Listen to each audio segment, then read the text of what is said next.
pôs-se a cantar. Estava perto do céu. Estava longe do mar. Essa é a Fernanda Montenegro lendo o poema Esmalha, do Afonso de Guimarães. Mas o grande poeta dessa história é esse cara aí.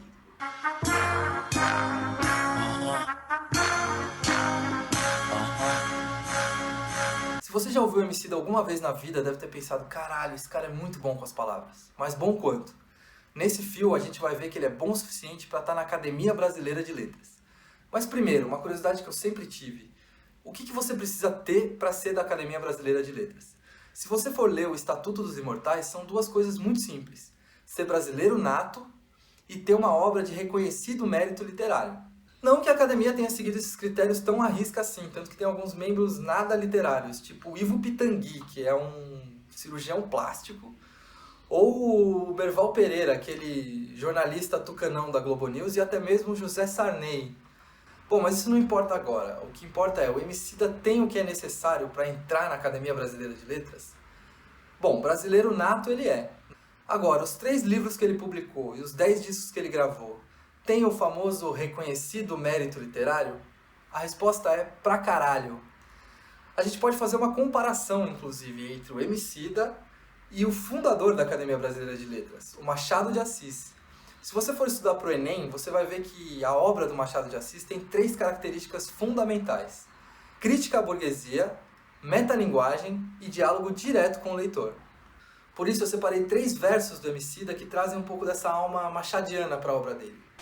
Falar que o Emicida faz uma crítica à burguesia é meio chovendo molhado, mas nesse verso de Levanta e Anda você vê a síntese do pensamento do Emicida. Quando ele fala que os boy conhecem Marx, mas não conhecem a fome, ele está fazendo uma crítica à burguesia tanto à direita quanto à esquerda. Já na música Pra Mim Isso é Viver, o Emicida arrepia na metalinguagem, e ele faz muito parecido com o que o Machado de Assis fez em Brás Cubas, em que ele escreve como está sendo escrever as memórias póstumas do personagem. Nesse caso, o Emicida te conta como está sendo escrever o rap que você mesmo está escutando. E em Principia, você vê claramente um diálogo direto com o leitor.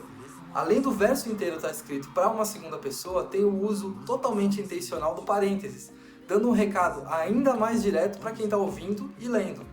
É o que dizem, quem compara sempre perde, mas nesse caso a comparação traz pra gente a noção da potência dos recursos literários que o Emicida tem e usa nas suas obras. Mas beleza, a gente está falando da Academia Brasileira de Letras. Então a gente precisa entender qual é a contribuição do Emicida para a linguagem e para a língua portuguesa. Vamos lá, para você ter uma ideia, a língua portuguesa tem 26 figuras de linguagem. Comparação, metáfora, metonímia, catacrese, antonomasia, sinestesia, elipse, zeugma, anáfora, pleonasmo, anacoluto, silepse, hipérbato, polissíndeto, hipérbole, litotes, eufemismo, ironia, prosopopeia, antítese, apóstrofe, gradação, aliteração, assonância, onomatopeia e paronomásia. Só no amarelo, o último disco do Emicida tem todas. Mas como o vídeo vai ficar gigante se eu fizesse um exemplo para cada uma, eu separei as 3 mais simbólicas. Em a ordem natural das coisas, o Emicida usa uma figura de linguagem chamada antonomasia, que é quando você troca uma palavra corriqueira por um termo mais poético.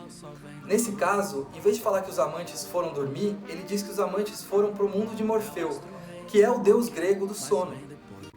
A sinestesia é uma das minhas figuras de linguagem favoritas e uma das mais gostosas da língua portuguesa.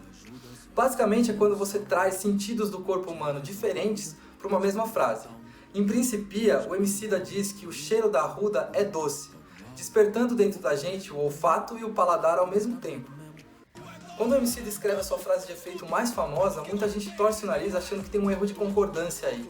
Mas na verdade ele está usando uma figura de linguagem chamada silepse de pessoa, que é quando você subverte a concordância verbal em prol de uma ideia maior. Nesse caso, rua é algo no singular, mas para ele é algo no coletivo, por isso a rua é nós. Pois é, quando você puxa esse fio, dá para perceber que quando você tira os beats e os samples, sobra uma grande potência literária brasileira chamada Emicida, que inclusive deveria vestir a farda da Academia Brasileira de Letras. Se bem que farda não combina muito com Emicida, né?